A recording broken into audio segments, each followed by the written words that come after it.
Good evening, everybody, and welcome back to Policing in a Pandemic. I'm your host, Sean Hanna from the Meadows Mental Health Policy Institute.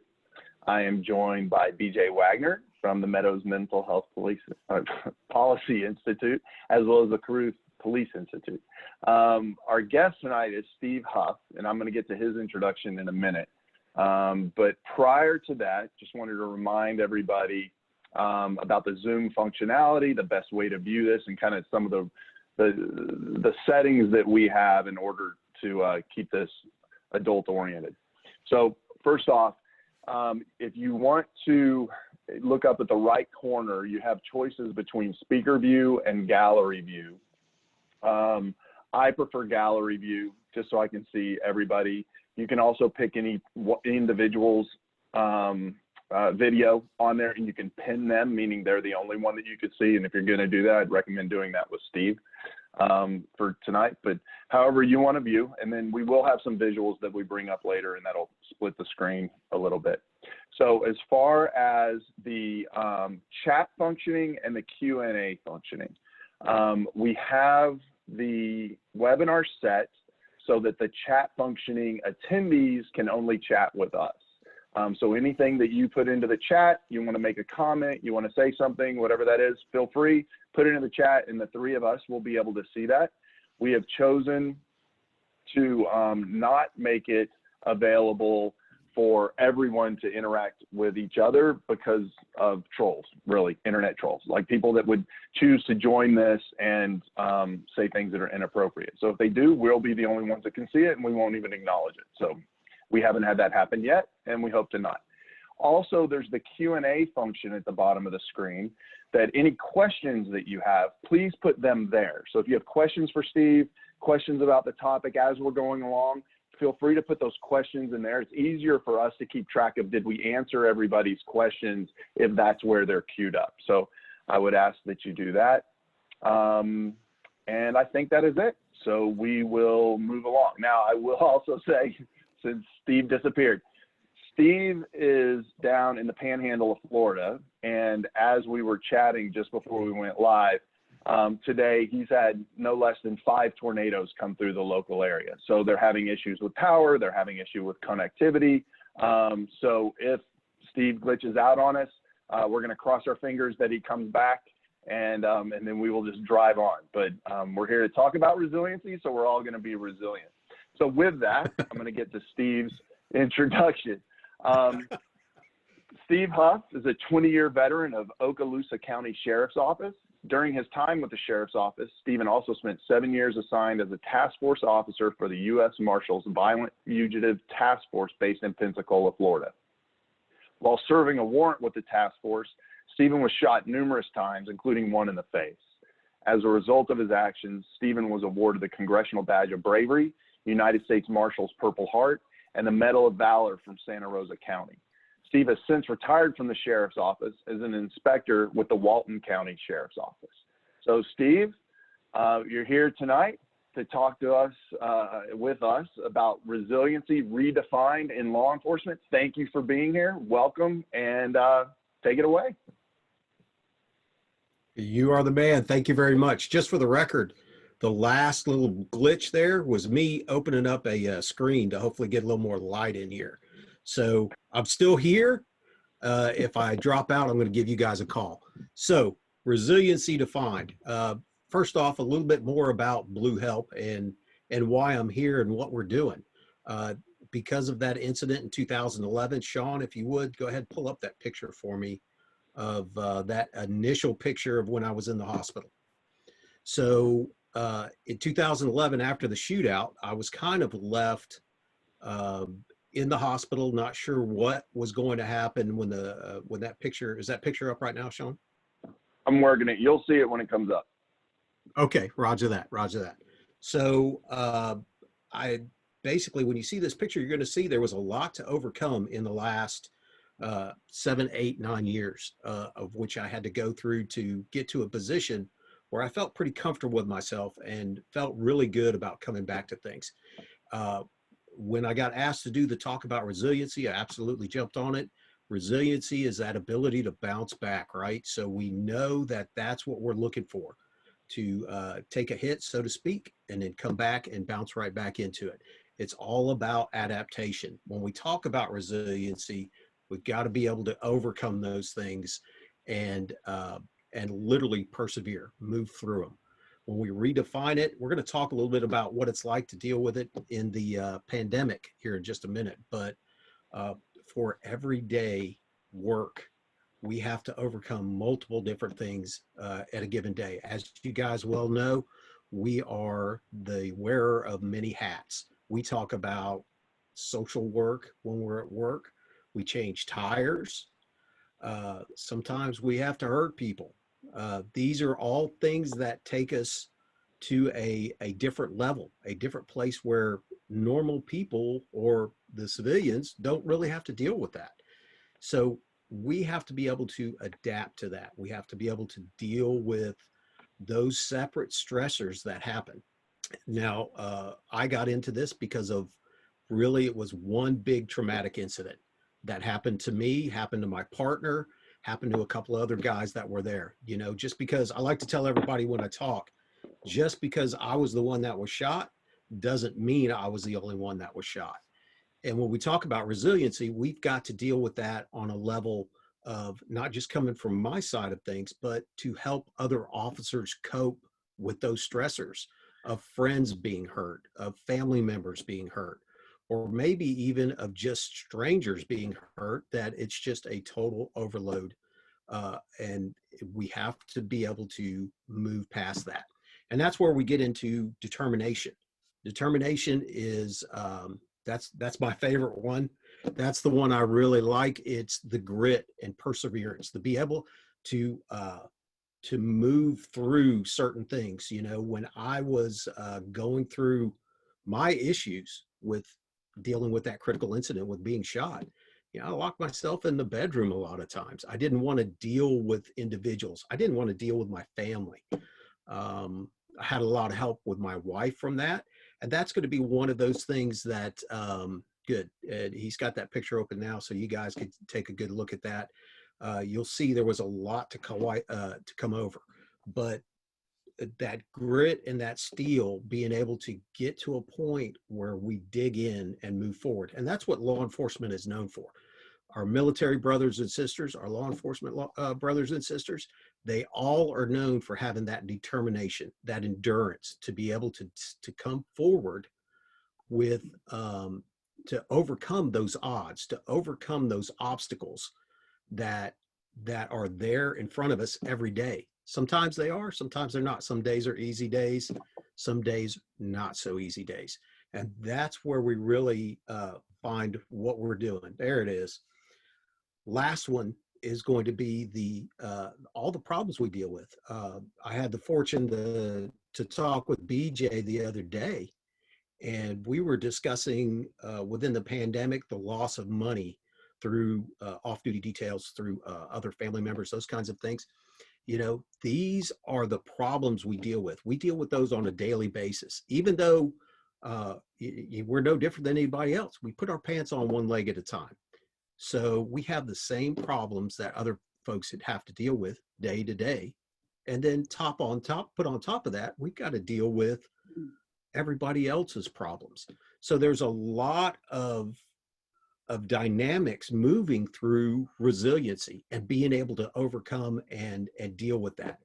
And then the last part of that in my definition for resiliency is that inoculation. So once we start dealing with things enough, or once we've dealt with certain things and we're able to overcome them, then what we start to see is that resiliency build, right? So we start to be able to deal with things on a different level than, say, your average layperson, or maybe even different than how you used to handle them 2 to 3 years ago, maybe 5 years ago, maybe 10 years ago. These are the ways that we grow as law enforcement officers. This is the way we grow as individuals, is through that resiliency and being able to move past those problems and issues that we deal with. And then, you know, we find ourselves almost as a I don't want to say a higher power, but as a more a fulfilled person. We're able to continue to move forward, deal with other issues and concerns, and build up that resiliency even more. So when we talk about resiliency through a career, we've got to deal with numerous things. We were fortunate enough to start to see agencies come forward now and help officers deal with that, deal with the resiliency, the issues of mental stressors, and provide help to them. And that's what we're all about. That's what we're all about at Blue Help. We want to see those agencies come forward and provide assistance and actually help those officers build that resilience to be able to move forward and continue to do their jobs and move forward in their careers and assist the community and help the people they want to help. Because let's face it, I mean, it's been said 100 times before, none of us got into this for money. Okay, that's just the truth of it. It's one of those things that we got into the business to help people. We got into business to be able to help those that really need help, right? Because there's some folks out there that are just struggling on their own, and there's predators out there that take advantage of them.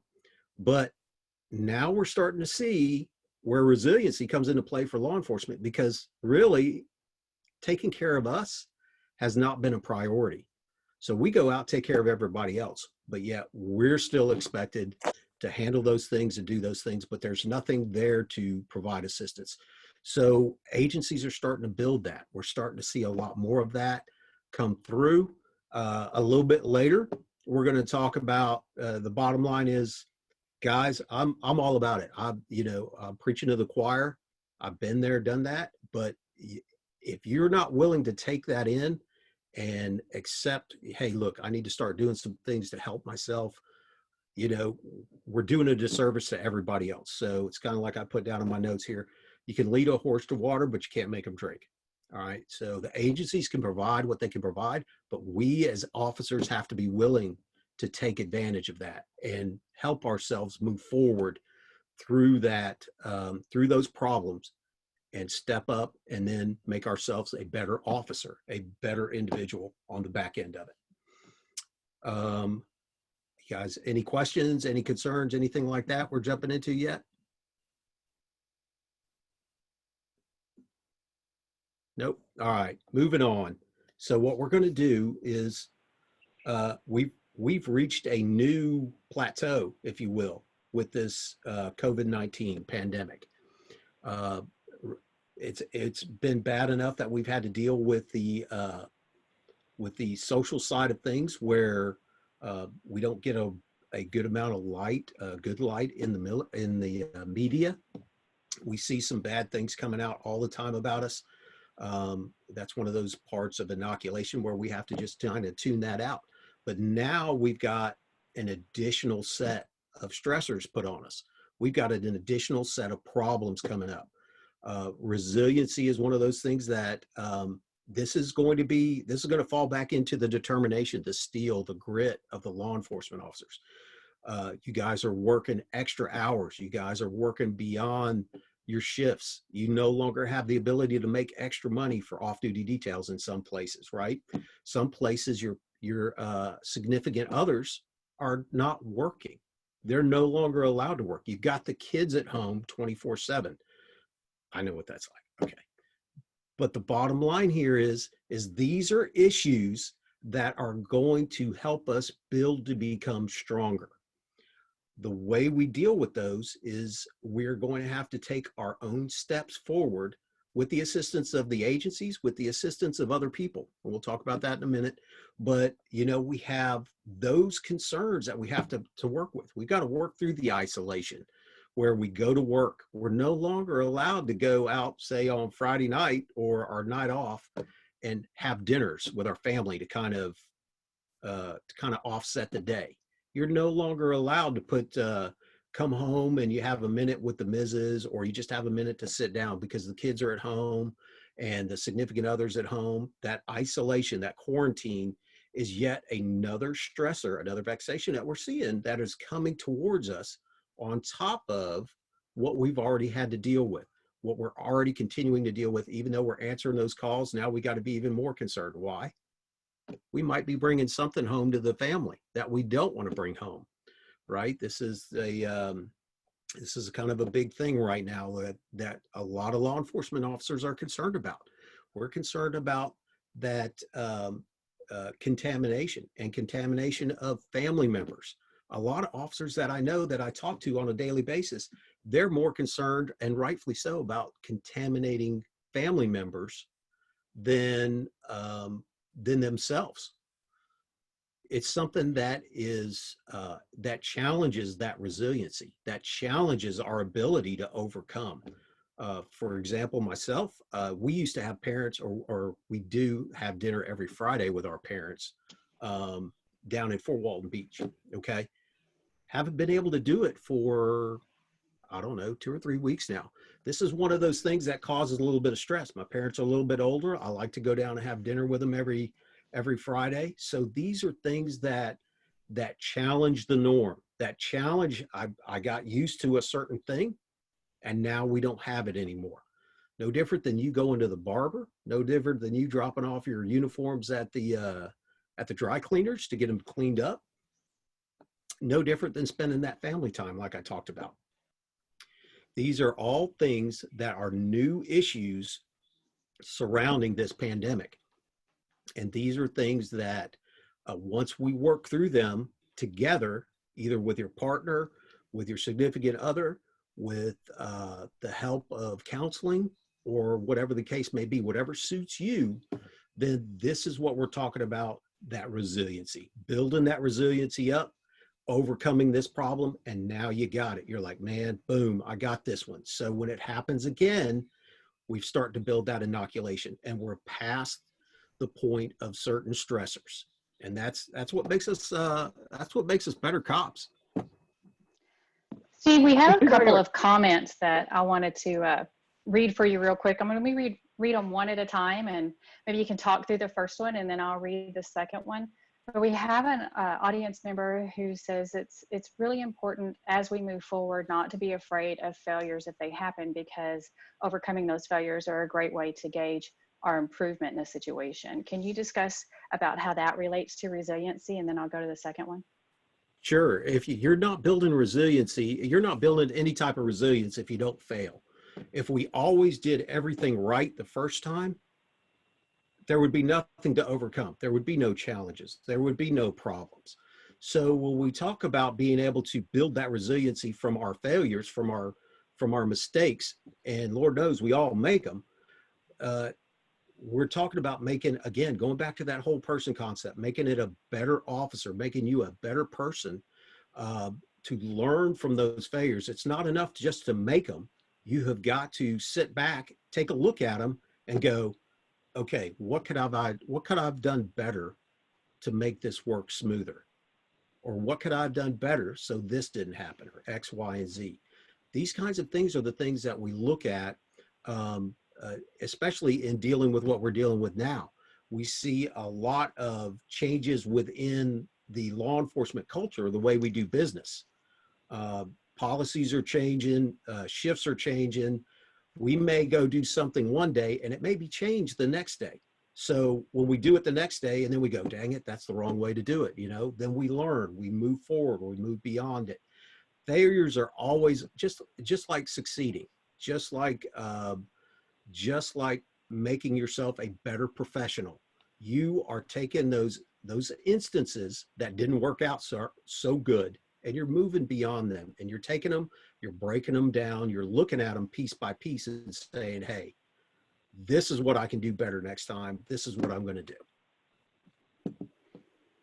And our next comment, I think, builds on the topics that you have coming up about responding to fear and how that cuts kind of against the grain of what the police culture typically is accustomed to. An audience member says that her husband is really getting stressed about the risk of infecting her and other family members, and that after 20 years of marriage, he had a panic attack for the first time ever at 2:30 in the morning recently over this. Right. Yeah, that for those of us that are here today, if you have never experienced a panic attack, I don't wish one on you. They will definitely change the way you think. um, about stress and how the body responds to stress. But you know that I kind of hit on that a little bit already, but that fear and that the thing I think a lot of us are feeling is the inability to do anything about it. Um, Even though we're building up a tolerance or building up that inoculation right now to deal with COVID-19 or whatever you want to call it, we're seeing that there's no way for, and much like that individual who's sent in the question, you know, there's no way for an officer to deal with that when they come home. There's no way to go, how do you not make sure your family is going to get this? It's just right now, there's no way to do it. The amount of time it takes for symptoms to show and everything is so long, they could literally have it. It doesn't matter if they come home. And my wife was actually telling me the other day, she's like, oh, you're doing polygraphs today? Because I do polygraphs at work. She's like, well, when you come to the door, take all your clothes off, because you're not coming in my house if you got people in your office. So she was concerned about that. She's concerned about it, and rightfully so. I got a 9-year-old son at the house. But the bottom line is, we know as law enforcement officers, as those of us sitting here right now, those symptoms can take 2 weeks to show up. We know as we learn more about it, and hopefully, and I'm sure they are, as astute professionals that we are, a lot of us are keeping up with this and going, okay, well, temperature doesn't necessarily mean that we got it, or this doesn't mean that we got it. So we're learning different things. We're learning more about it.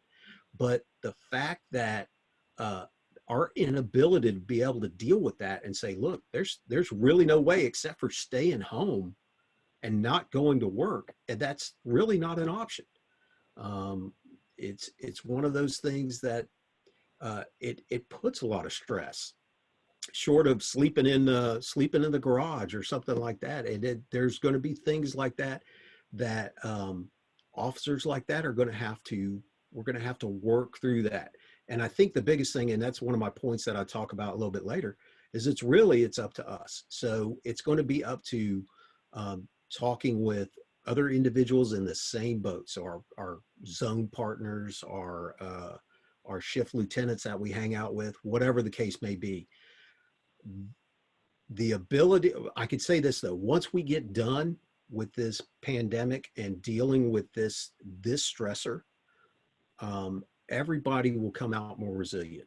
The spouses, the significant others, the family members, to be able to deal with that stressor right now is one of the problems that we face, and that's one of the things that we're still trying to combat and figure out.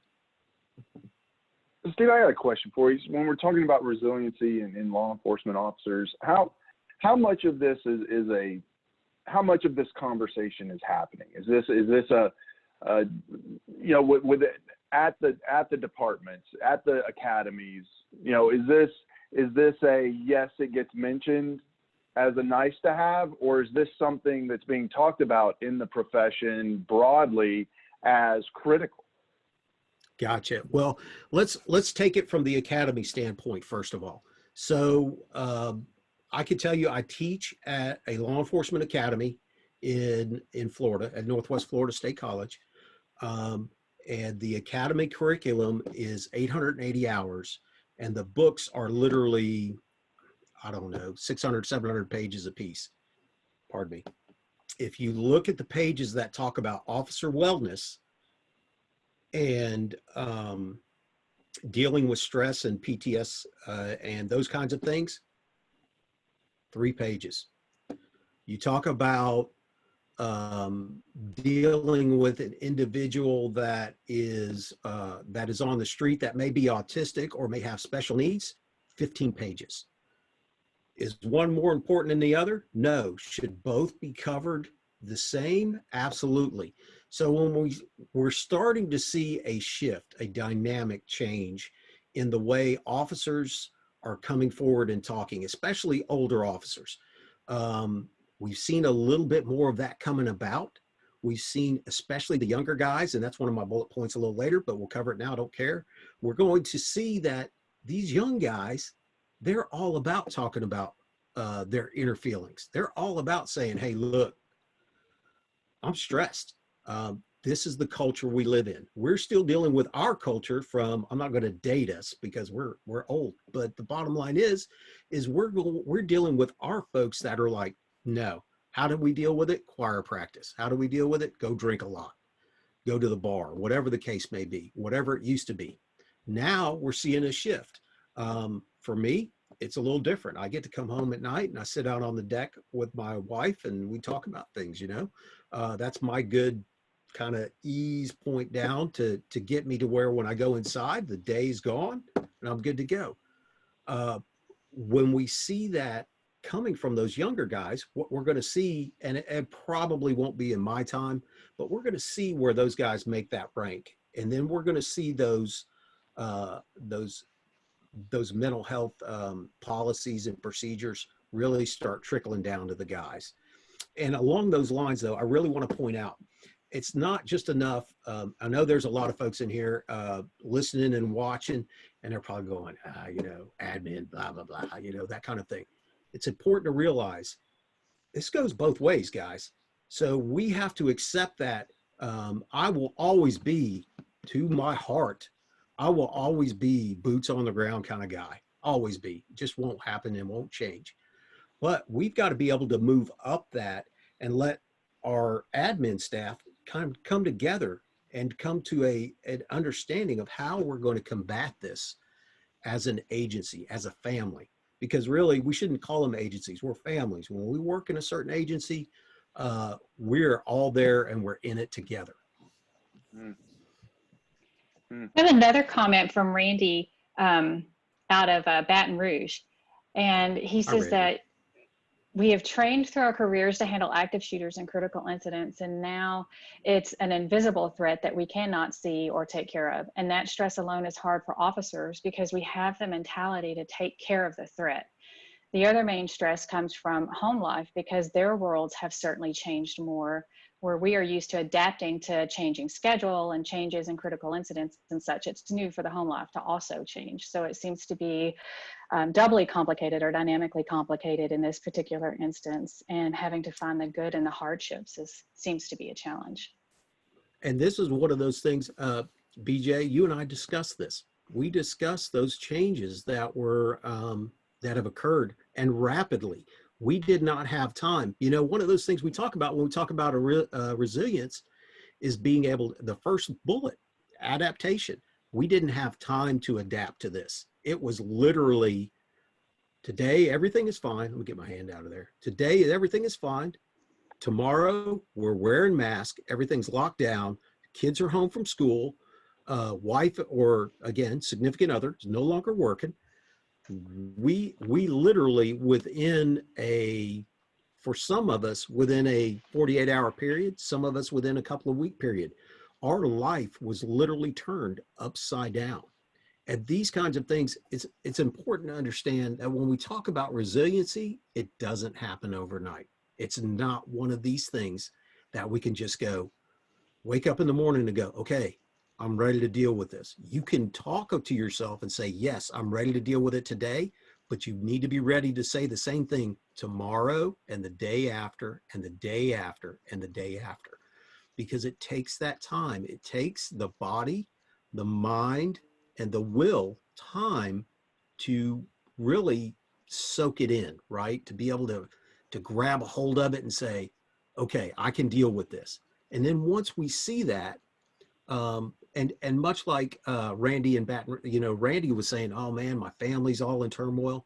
It's the same. If we think back, I want you to think back a little bit, Randy, when you first started working, or when you had to, some of you guys had to switch shifts, you know, every 3 months. It was day shift, then swing shift, then night shift, then day shift, then swing.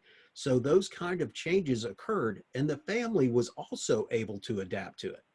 They may not have liked it. I know my wife didn't like it, but they were able to adapt to it.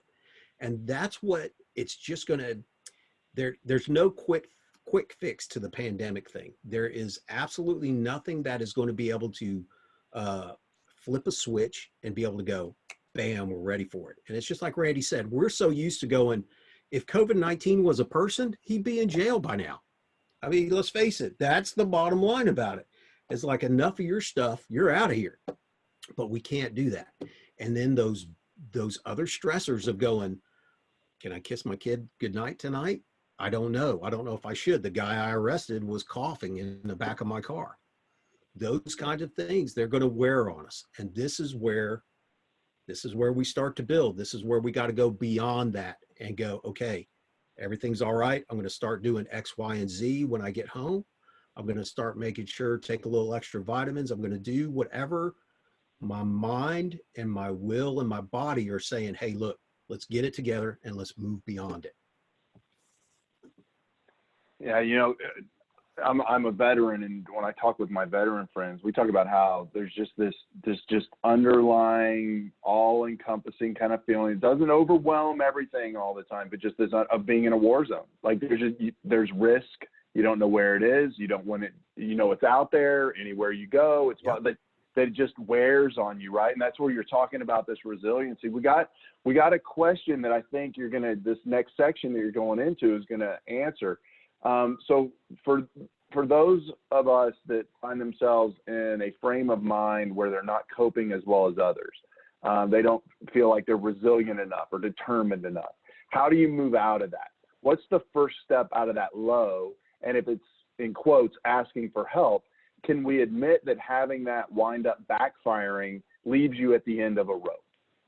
Right. And that's the whole thing behind asking for help. And we started that campaign with Blue Help. I Will Listen. I totally get it. I totally agree. Agencies should be helping, right? We should be putting those things forward, but that's not going to cut it alone. It's going to be up to us to do this. Now, how do we do this without, like you said, putting yourself out on this rope where you go, oh man, this guy's, he's not in a good place right now. We got to be careful. We got to watch ourselves around him. Number one, the biggest thing I can tell you let's start with what I did, and then we're going to go into some other things of what has happened. The biggest thing I ever did that was a life-changing event for me to deal with stress and resiliency. I know, get ready, everybody sit down. I talked to my wife. Okay. Literally, I would come home. I still do it today. We do it every day. It is literally come into, uh-oh. Are you there? Yep, we're here. We can hear you. Oh, good. Oh, holy smokes. I don't know what happened there. You kind of went away for a minute. Okay. So literally every day we come home and we either sit out on I like to smoke a pipe. So I like to, and it's not funny weed. It's real tobacco. So I smoke, I sit out there and I smoke and we discuss our days. I'll tell her about some of the things, I can't really discuss with anybody else at work about some of the things that I do. And she'll do the same thing with me. So it's a good decompression tool. The biggest thing you can do to help yourself, and this is, again, this is one of my notes, man. We have totally stepped away from this. And this has been going on since the day of the Spartans, since Socrates back in the 5th century BC. We have seen plays, we have seen poems, we have seen many things written about individuals just talking. Let me read this one thing real quick, and then I'm going to jump back into it. And this is from Ajax, and we use this a lot in our presentations. And this is when basically Ajax was looking at doing harm to himself, and he was going through what we're talking about right now, going through those things about being a warrior, being about death and destruction and everything else. And he says, from his words and his deep grief, it is obvious to me that he is thinking of doing great harm to himself. But that's why I'm out here, my friends, to ask you to go inside and help him any way you can. The words of friends can often cure a man of his condition. And this was you're talking centuries ago. This is not a new concept. We should embrace being able to talk to, I'm not talking about going and talking to your sergeant or your lieutenant. I'm talking about your friends, maybe another family member, maybe a friend outside of law enforcement. The biggest thing you could do to help yourself overcome these things is get them off your chest. If it is weighing you down and literally dropping your shoulders and it's on your mind and you have those panic attacks and you can't sleep at night and you're thinking about that one thing, get rid of it. Get it off your chest. Go talk to somebody about it. Call me. I don't care. I will listen to you. I will pick up the phone and we can talk about what's bothering you. Now, with that being said, some things are not going to be, it will help, but it will not help fully. So there may be needs for other interventions as far as maybe talking to counselors, talking to, uh, uh, for me, I went through, I can't tell you how many counselors and psychiatrists I went through. So, I mean, there's all kinds of other help out there. But if we're starting to feel that, like right now, like the walls are closing in, talk to somebody about it. Because you know what? You're not alone. I guarantee you, if you go talk to your buddy at work or your zone partner or the guy you always hang out with, and you go, man, you know, the other day, I just got angry for no reason at all. I was holding a can of soup in my hand and I wanted to throw it across the grocery store. I guarantee you, they're going to come back with something like, yeah, me too. Matter of fact, I did that last week. And now you're going to see common ground. During that shooting that I had, me and the guys, there's 4 guys that were thick as thieves. And man, they would come over to the house every day. And those were the conversations we had. I can't sleep, man. I can't sleep at night. Or I'm so angry. I can't even go out and mow the grass. I get so pissed off. And then we start talking about it. And then next thing you know, it's like, hey, we're not a leper. We're not outside the norm. These are normal feelings and normal things people deal with, these stressors. The stress of having to deal with not being able to know if you're coming home and making your family sick. This has got to be one of the toughest ones that we're dealing with in a long, long time. I didn't have too much to worry about or didn't have too many hard feelings when it came to the media, the Ferguson effect, those kinds of things really beating down on law enforcement. I wasn't too worried about that. This has me concerned when I sit there and go, man, this guy doesn't look too good and he's sitting in my office. What am I going to do? How am I going to deal with this if I go home? So just keep that in mind. You've got to be able to discuss it with those folks. Me, sometimes too, I talk to my cows. Hey, you know, whatever works for you. It's just one of those things, man. You have got to be able to get it loose. You got to let it free. Let's see what else we got. So how? Right, one of the. Go ahead. Yeah, go ahead, I wanted to ask you about kind of the police culture, right? You're talking about admitting your fears, feeling your fears, right? That they exist. We're human. Like that's just, it's period, right? That those things exist. We can bottle them up. We can hide them. We can try, and that how that could potentially be perceived, if not truly, to go against the grain of police culture of control and strength and, you know, determination and courage. How do you reconcile that? It's simply a matter of how I reconcile it and how I see it as it is beyond what that culture used to be. We are starting to see a change in culture. We're starting to see where it is totally against the grain, like you said, to discuss things. And it goes to manliness, machismo, that I'm a guy, I can do it, or I'm a tough woman, I could do it, you know, and it goes totally against everything that has ever been talked about or discussed. But this is what I'll say to that. You're tougher for talking about it than not talking about it. Why? Because, yeah, we have courage. We can go chase down the guy that's shooting at people. We could go help that person that's in that traffic crash and do all that stuff. But we never flip it and go, hey, what am I going to do for myself? What can I do to take care of that? It takes a lot of courage to come forward and say something to someone and go, man, I need to talk to you for a minute. I haven't been sleeping. This one thing has been, you know, We had a SIDS death. That's really been bothering me lately. It takes a lot more gusto, so to speak. It takes a lot more steel or perseverance to come through and go beyond the norm, right? Because we're going against the current. We're really, instead of going with the flow and keeping our mouth shut. I don't know about you guys.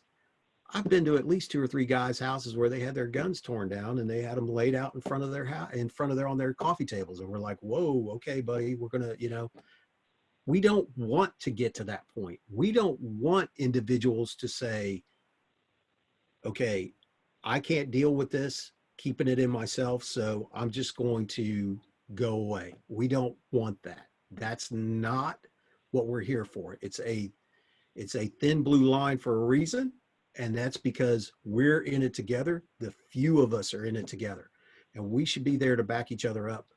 The courage to come forward is something that we need, and you're going to start to see where that starts to become more of a normal,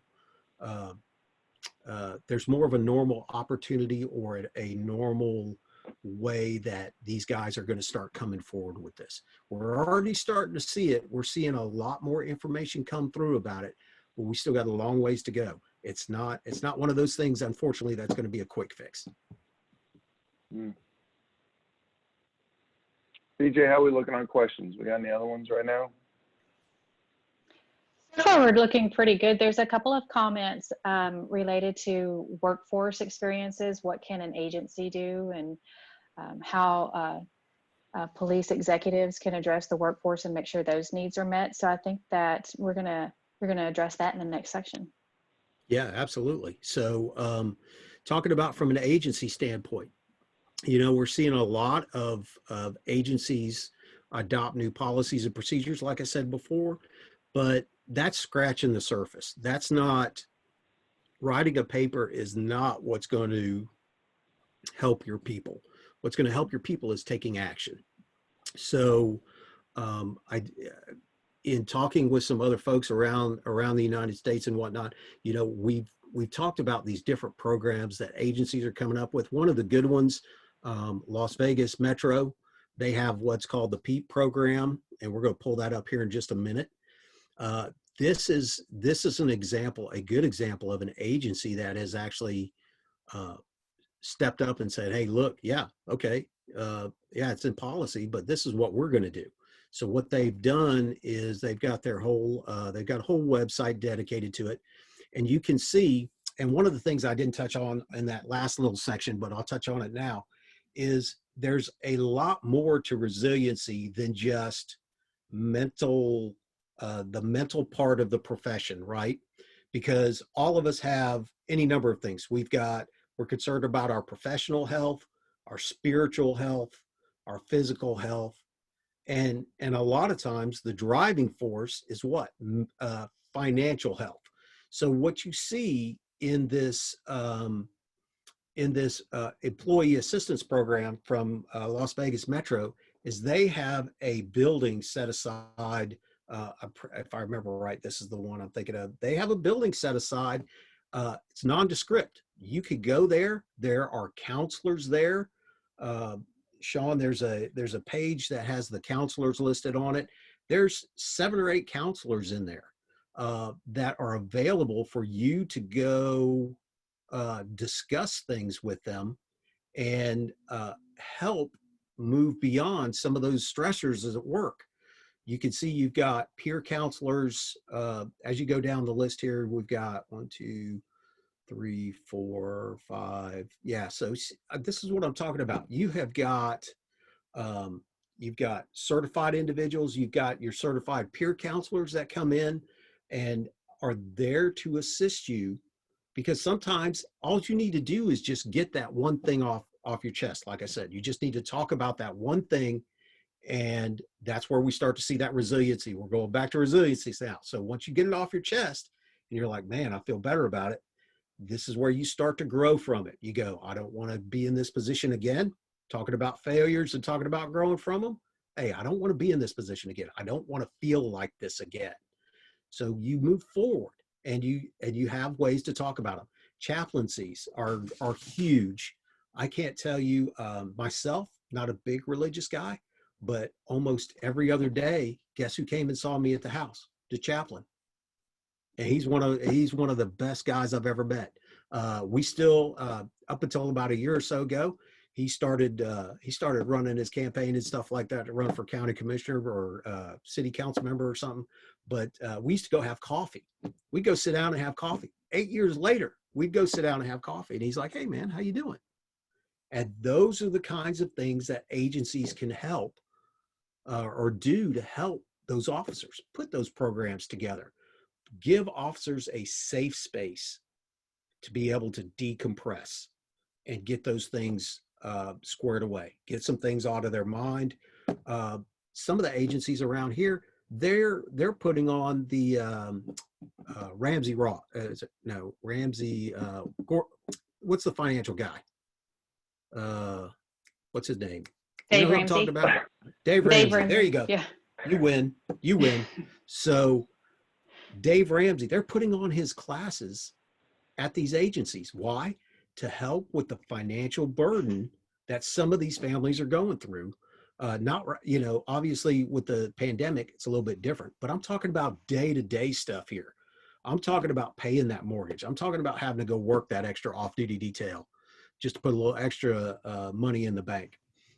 So there's different things that agencies can do, but we got to swing it back. We got to know, and agencies could do everything that they possibly could for us. But until we're ready to step up and take that first step and go handle our business, it's up to us for the safety of ourselves, for the health and well-being of our families, for our friends, for everybody, even those that we serve, even those that we go out on a day-to-day basis and see. We've got to be able to go, hey, I got to step up and talk about this. I've got to be able to go forward and kind of get that ruck off my back. That ruck that's, you guys have heard the analogy. You put a rock in the backpack, and pretty soon that backpack gets so heavy you fall over. Start taking rocks out of that backpack. Start throwing them out, Now, one of my other points that I wanted to bring up, when we talk about being able to discuss things, a lot of what we've talked about is a cumulative stress. So we're talking about stressors over a time. Perfect example of a critical incident, I would almost say that the current situation we find ourselves in, that's pretty much a critical incident, right? Or if you find yourself in a traffic crash or a wreck or a partner getting hurt or anything along those lines, a friend getting hurt, agencies should really be looking at, and this one's a lot of agencies already do this, is have those debriefing teams available within 48 to 72 hours. Have those teams available to go talk to those officers, those communications officers, those crime scene guys, everybody who has been affected by a single incident. Bring them in, discuss those different things. And there's a mechanism in place to make those debriefings work. And we won't get into all that. But the bottom line is clinically, they have been proven to work. They have been proven to reduce stress. They've been proven to reduce long-term stress, post-traumatic stress, just by simply coming in and discussing with other individuals who were there about that incident, right? And last but not least, like I said, I think I've already hit this one though. The discussions don't need to be limited to just professional stuff. You got to be able to talk about your emotional things you're going through, spiritual things you're going through, and those financial things you're going through. So don't limit what we're talking about today to just being law enforcement. This is a whole person concept, a holistic thing here that we're trying to talk about. Yeah, Steve, I wanted to ask you about professional counselors and professional counseling. There's a lot of peer support, and I come from a military background rather than law enforcement, but both cultures are having more and more peer support activities going on, and there still seems to be a reticence to go talk to a professional, right? To schedule that appointment with a licensed counselor. Like that means, like, that has a bigger meaning than just venting and sharing with a peer. And so, you know, we talk about the importance of cultural competency, that a counselor has competency, understands some understanding, whether they wore a uniform or not, they have some familiarity with the culture that they're working with. So I'd like for you to address that. Like if somebody was thinking of talking to a professional, what questions would you ask to find out if, like, if you say, hey, do you know, have you worked with law enforcement? Well, yeah, well, it doesn't mean they're good at it, right? So it's like, what are the questions you ask that you go, because we know treatment works. Like that's one of the foundations of the Meadows mental health policy. Like treatment works, people get better. Like we just need to have access to those treatments, and we need people to go to the ones that they have access to. So what are the questions to ask, and how do you see the culture evolving? That it is like if you had an injury to your leg, you're going to go to the doctor because you'll be a better officer if you can actually run and chase somebody down if you have to. So in the same way, you'll be a better officer if you got your mind right, if you unloaded some of those rocks.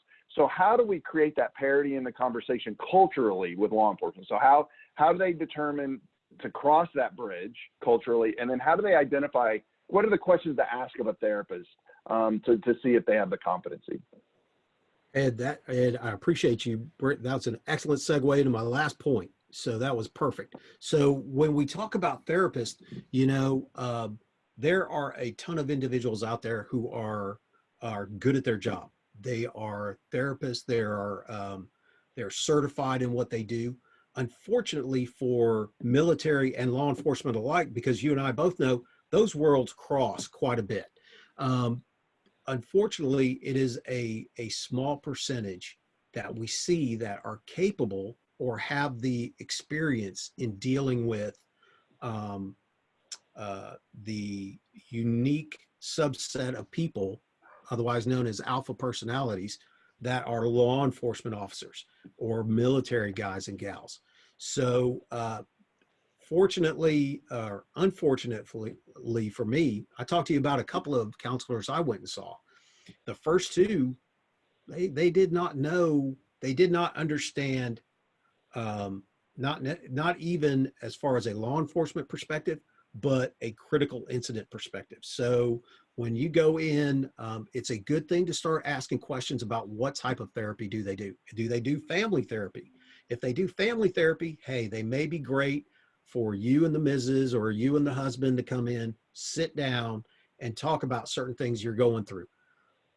For an individual that is dealing with stressors from our particular professions, probably not a good one to go to.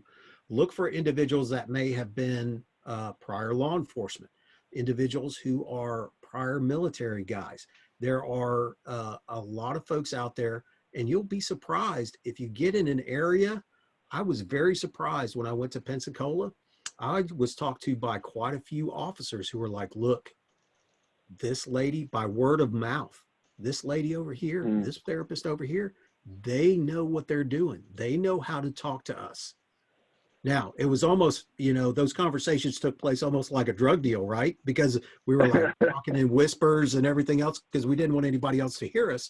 But it was one of those things that if you find yourself there and you're ready to go talk, don't be surprised if other individuals come forward and start. I was very surprised at the number of officers that said, yes, this counselor is great.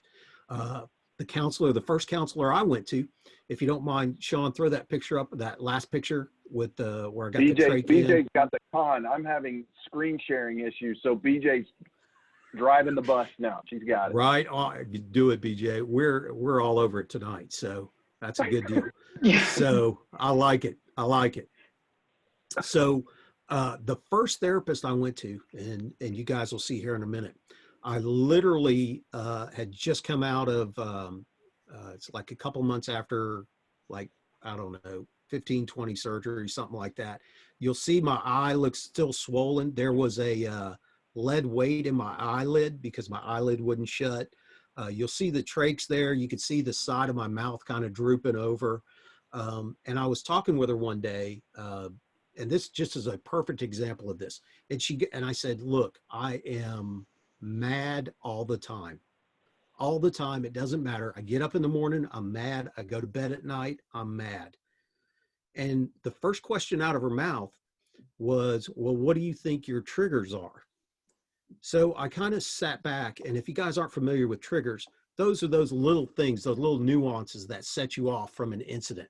Let's say it could be the weather, could be a smell, could be a sight, could be any number of things.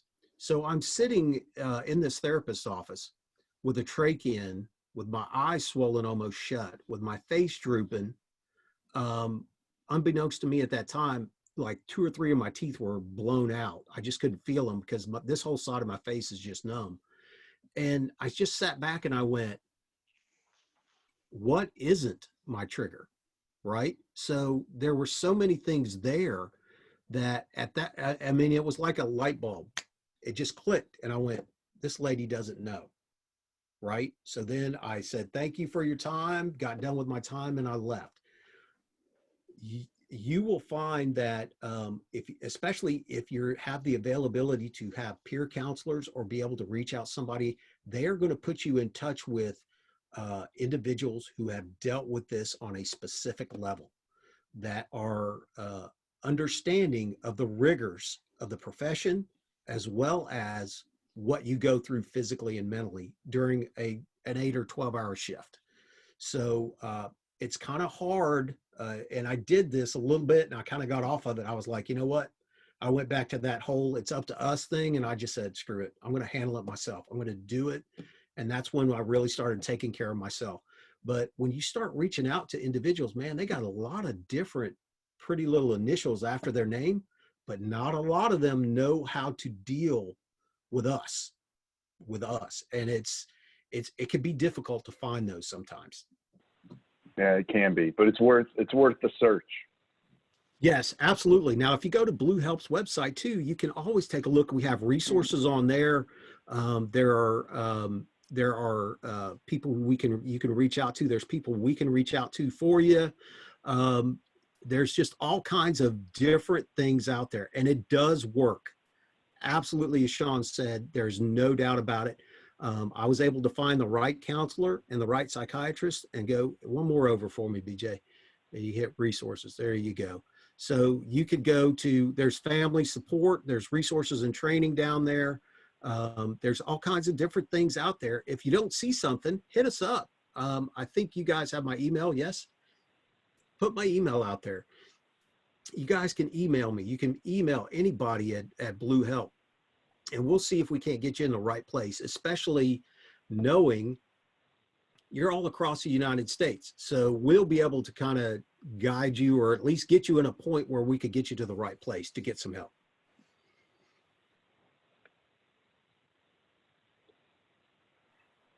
We have just a little bit of time remaining. So do we want to go ahead and just go through these last few websites and resources before we run up against 7 o'clock? Sure. Let's do it. Okay. So tell us about, let me skip over to,